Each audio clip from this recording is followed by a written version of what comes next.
Welcome back to my channel. I hope you all are well and today's topic ledger. तो ledger बनाया क्यों जाता है, होता क्या है, ये बहुत सारे क्वेश्चन बहुत सारे स्टूडेंट्स के मन में होते हैं। तो फ्रेंड्स, जनरल आपको पता है कि सबसे पहले कोई भी ट्रांजेक्शन होती है उसकी एंट्री जर्नल में की जाती है और उसके बाद सब्सिडरी बुक्स में की जाती है। Subsidiary books like cash book, जो कि कैश के ट्रांजेक्शन होते हैं, जितने भी कैश के ट्रांजेक्शन है, एंड परचेज बुक जो कि क्रेडिट में खरीदा जाता है, वो सारे ट्रांजेक्शन परचेज बुक में किए जाते हैं। सेल्स बुक, जो कि आप सेल करते हैं क्रेडिट में, ठीक है। तो ये और सेल्स, इसके साथ ही परचेज रिटर्न बुक की जरूरत पड़ती क्यों है? तो फ्रेंड्स, आपको पता है कि अगर कोई भी कंपनी छोटी है या फर्म छोटा है तो उसमें जो भी ट्रांजेक्शन है वो एक जर्नल एंट्री में कर दी जाएगी और वो इनफ हो जाएगा। बट अगर कोई कंपनी बड़ी है, तो बड़ी कंपनी है तो ट्रांजेक्शन भी ज्यादा होंगे रेगुलर बेसिस पे। एक ही पर्सन ने बहुत सारी चीजों को खरीदा भी होगा, बेचा भी होगा, उधार में भी खरीदा होगा और कैश में भी खरीदा होगा। तो ये जो ट्रांजेक्शन है अगर मैं बात करूं कि सिर्फ एक महीने में, तो एक महीने में कोई एक पर्टिकुलर पर्सन ने बहुत सारे ट्रांजेक्शन किए होंगे। तो अगर हम जर्नल में से उसको निकालने बैठे तो बहुत ज्यादा टाइम लगेगा। जैसे अगर हम बात करें कि जर्नल में, तो जर्नल में तो क्रोनोलॉजिकल बेसिस पे एंट्री की जाती है। जैसे कि 1 जनवरी को राम ने सपोज 1000 रुपए का परचेज किया, सपोज 2 जनवरी को श्याम ने 200 रुपए का कुछ परचेज किया और 3 जनवरी को कृतिका ने सपोज 300 का कुछ सेल किया, उसमें बेचा। तो ये इस तरीके से बहुत सारे ऐसे ट्रांजेक्शन होंगे। और जैसे ये मान लो आप 4 जनवरी को फिर से राम ने सोल्ड किया कुछ भी 300 रुपीज का। तो इस तरीके से अगर मैं बात करूं कि जनवरी में अगर राम का ट्रांजेक्शन देखना होगा तो हमें यहाँ से जर्नल से चेकआउट करना पड़ेगा। अच्छा, 1 जनवरी को राम ने किया था, ठीक है, 2 को नहीं किया था, 3 को नहीं किया था, 4 को किया था, और इसी तरीके से 5, 6, 7, 8। तो इस तरीके से करने से टाइम ज्यादा कंज्यूम होगा। तो इससे बचने के लिए और टाइम कंज्यूम जो ज्यादा हो रहा है उससे बचने के लिए क्या करते हैं, लेजर बनाते हैं। लेजर का मतलब होता है कि जो भी अकाउंट बन रहा है, आपको पता है कि अगर कोई भी एक ट्रांजेक्शन होता है उसके पीछे 2 इफेक्ट पड़ता है, यानी कि 2 अकाउंट पे इफेक्ट पड़ता है। कोई भी चीज, चाहे अगर मैं बात करूं कि कोई चीज मैंने परचेज किया है, ठीक है, तो परचेज किया है तो कैश पे भी इफेक्ट पड़ेगा और परचेज अकाउंट पे पड़ेगा। तो यानी कि हर अकाउंट में हर जो भी ट्रांजेक्शन होता है उससे 2 इफेक्ट होते हैं। तो ट्रांजेक्शन में जो भी 2 इफेक्ट होते हैं उन दोनों के अलग से अकाउंट बनते हैं, ठीक है। तो उसमें क्या होता है कि जैसे अगर राम का कोई ट्रांजेक्शन है, जैसे राम ने कोई चीज परचेज किया, ठीक है, तो राम ने परचेज किया तो purchase account debit to Ram, ठीक। तो राम का अकाउंट बनेगा और परचेज का, तो राम का जो भी ट्रांजेक्शन हुए हैं वो राम के अकाउंट से शो हो जाएगा। और मैं आपको एक एग्जांपल के थ्रू बताती हूँ। ये बहुत छोटी सी वीडियो है जो कि मैं आपको बेसिक से समझा रही हूँ और जो डिटेल में है वो मैं आपको नेक्स्ट वीडियो में बताऊंगी। तो सपोज फर्स्ट को गुड्स सोल्ड ₹1000, ठीक है। तो ये छोटी सी सिंपल सी एंट्री है।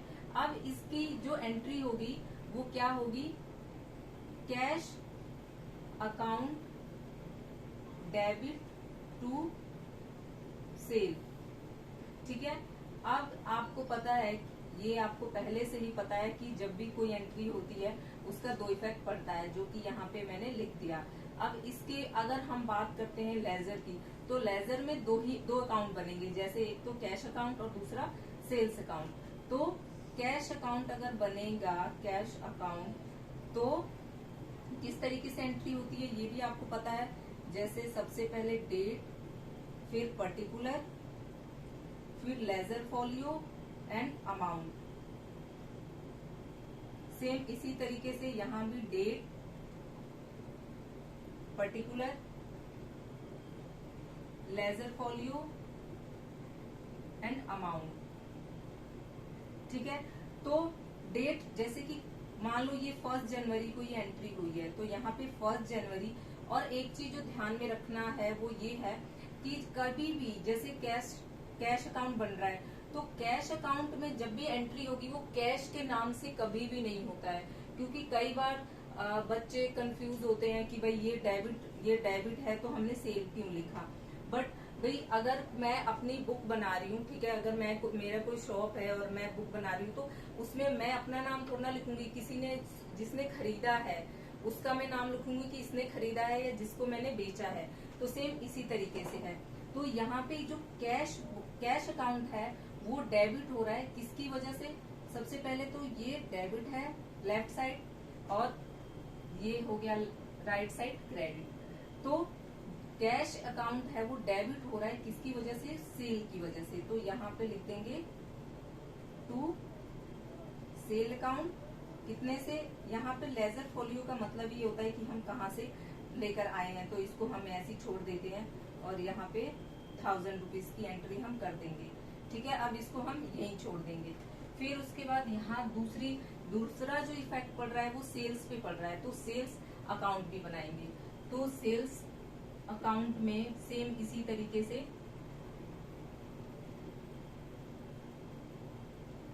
इसको मैंने मिटा दिया छोटा सा, यहाँ पे डेट सेम वैसे ही पर्टिकुलर LF और यहाँ पे अमाउंट, डेट, पर्टिकुलर, LF,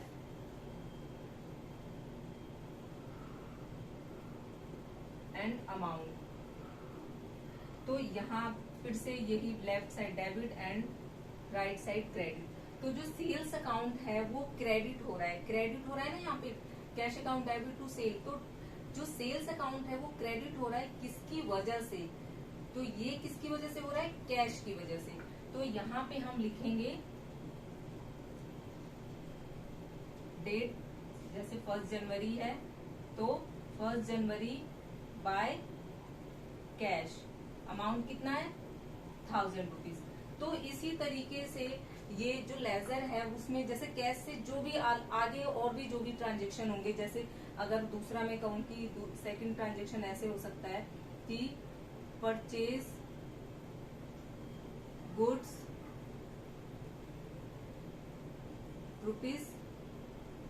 ₹500। ठीक है, तो परचेज किया, तो यहाँ पे परचेज की एंट्री क्या, इसकी एंट्री होगी purchase account debit to cash. तो यहाँ पे कैश क्रेडिट हो रहा है, कैश क्रेडिट हो रहा है किसकी वजह से? परचेज की वजह से, हमने परचेज किया। तो यहाँ पे हम लिखेंगे क्रेडिट में किसकी वजह से? परचेज की वजह से। जैसे कि 2 जनवरी को मान लो यहाँ पे क्या आएगा? बाय परचेज अकाउंट, और यहाँ पे कैसे 500 से एंट्री हो जाएगी। तो इसी तरीके से, क्योंकि अगर हमें ये देखना है कि भाई कैश में कितने ट्रांजेक्शन हुए हैं, तो यहाँ से हम कैश का ट्रांजेक्शन देख सकते हैं। इसी तरीके से सेल्स का, अगर हम कोई नाम लेते हैं, जैसे राम ने यहाँ पे खरीदा, अगर यहाँ पे राम परचेज, यहाँ पे राम होता अगर राम परचेज, तो यहाँ पे राम का एक अकाउंट बन जाता और दूसरा परचेज का बनता। तो राम की जो भी एंट्री होती हम उसी से देख लेते, उस राम के अकाउंट से, कि उसने कितना खरीदा है, कैश में खरीदा है या फिर उसने क्रेडिट में खरीदा है या उसने क्या सोल्ड किया है, वो एक ही राम के जो अकाउंट है उससे ही हम देख लेते। तो आई होप फ्रेंड्स आपको समझ में आया होगा। So thank you so much.